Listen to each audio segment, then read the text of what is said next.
মাংস, ইলিশ মাছ, কি আর বলবে। সন্ধ্যাবেলা হলে ভূতে চাপে ভিডিও করার জন্য। Hello guys, welcome back to my channel. আজকের ব্লগটা শুরু করছি বিকাল থেকে। আর এখন বাজে 6টা। আর আমি এদিকে চা বসিয়ে দিয়েছিলাম। আমাদের বাড়িতে সবাই চিনি ছাড়া চা খায় আর লিকার চা খায়। লিকার বলতে পাতা চা পাতা। তো এটা আমি করে নিচ্ছি। আর এখানে দুজন চিনি দিয়ে খায় আর দুজন খায় না। আমি চিনি দিয়ে খাই। তারপর আমি একটু চাটা বানিয়ে নিলাম। আর আমি সবার জন্য একটু চাটা নিয়ে যাব। যারা এই ব্লগটা শেষ পর্যন্ত দেখবে তারাই বুঝতে পারবে আজকে ব্লগে কি কি আছে। তো দেখা যাক কারা কারা শেষ অবধি দেখে। আর যারা যারা শেষ অবধি দেখবে তারা প্লিজ চ্যানেলটাকে সাবস্ক্রাইব করে দিও এরকম মজার মজার ভিডিও দেখার জন্য। আর চলো স্টার্ট করা যাক। তো এদিকে আমি সবার জন্য চা বানিয়ে নিয়ে চলে এসেছি। চা দিচ্ছি, সবাই চা নেবে এবারে। আমি সবাইকে বলে দিচ্ছি এটাই চিনি আছে, এটাই চিনি নেই আর কি। সবাইকে বলে না দিলে কেউ চিনি দেওয়া চাটা খেয়ে নেয়, যে চিনি দেওয়া খাবে না। তারপর এদিকে মা আমাকে একটু বলছিল, কি আর বলবে। সন্ধ্যাবেলা হলে ভূতে চাপে ভিডিও করার জন্য। মাংস, ইলিশ মাছ,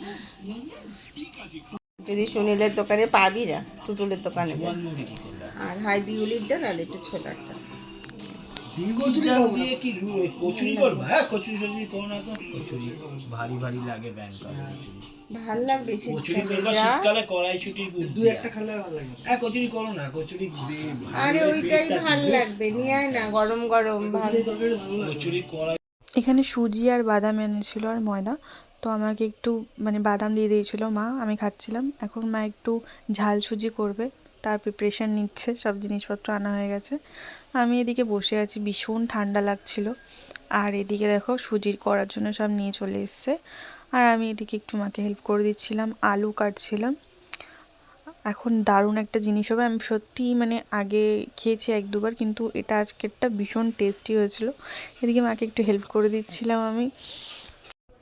আর এদিকে সঞ্জয়দা একটু কারি পাতা নিয়ে এসছে ওদের গাছ থেকে। আর মায়ের দিকে সুজিটা ভালো করে ভেজে নিচ্ছিল। তারপরে সুজিটা করছিল, আমি ভাবছিলাম কীরকম হবে না হবে। সঞ্জয়দাও বারবার বলছিল কীরকম হবে না হবে, বাট এতটা টেস্টি হয়েছে ভীষণ। বিকালবেলা সবাই ওটাই খেয়েছিলাম আমরা। আর এদিকে মা রান্না করে নিচ্ছিল আর আমরা সবাই মিলে গল্প করছিলাম।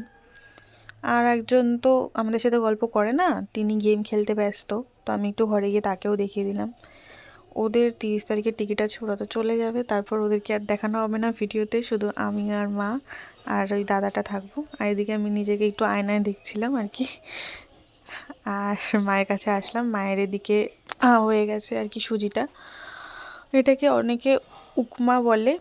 তো আমি তো বাঙালি ভাই, আমি তো ঝাল সুজিই বলবো, কারণ আমাদের দু রকমের সুজি হয়, একটা ঝাল আর একটা মিষ্টি।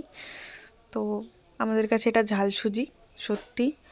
আর ভীষণ টেস্টি হয়েছিল আর কি। তো চলো তোমাদের সাথে আরও অনেক কিছু হবে এখনও পর্যন্ত। এটা তো ফার্স্ট প্ল্যান, আমরা সবাই মিলে আলোচনা করে এটা করা হলো। এটা আমাদের বাড়িতে প্রত্যেক দিনই হয়, কোনো দিন হয় কোনো দিন হয় না। আমরা আলোচনা অনেক জিনিস নিয়েই করা হয় কী বানানো যায়। তো এদিকে আজকে শীতটা একটু কম ছিল, ওই জন্য আমরা বাইরে গিয়ে বানালাম। শীত বেশি থাকলে আমরা আর বিছনা থেকে বেরোই না। সঞ্জয়দাকে জিজ্ঞাসা করছিলাম কেমন হয়েছে, আর ওদিকে মা আমাকে ডাকছিল আগে তোরটা নিয়ে যা, তারপর জিজ্ঞাসা করবি কেমন হয়েছে। তো আমি নিজেরটাও নিয়ে চলে আসলাম। মা ওইদিকে খাচ্ছে আর ওরটা এখনও ঠান্ডা হচ্ছে। সঞ্জয়দা খাচ্ছিল, আমি একটু খেয়ে নিলাম, ভালো হয়েছিল। আর তারপরে আবার আলোচনা করতে বসা হলো যে রাত্রিরে কি হবে। তারপর রাত্রিরের জন্য চলে আসলাম ময়দা মাখতে। মা ময়দা মাখছিল। আমার হাতে যেহেতু নেল এক্সটেনশন করা, সেহেতু আমি ময়দা মাখতে পারবো না। আর এদিকে মা ভাত দেখছিল, কারণ মা লুচি খাবে না। মায়ের জন্য আমি ভাত বসালাম আবার। আর এদিকে মা ময়দা মাখছিল। মা আর দাদা ভাইয়ের জন্য ভাত, কারণ দুজনেই লুচি খায় না। আমি আর আমরা 3জন লুচি খাবো বলতে গেলে, ওই জন্য আমাদের জন্য লুচি হচ্ছিল। আর গরম গরম লুচি হয়ে গেছে। পরের ভিডিওতে দেখা হচ্ছে, টাটা।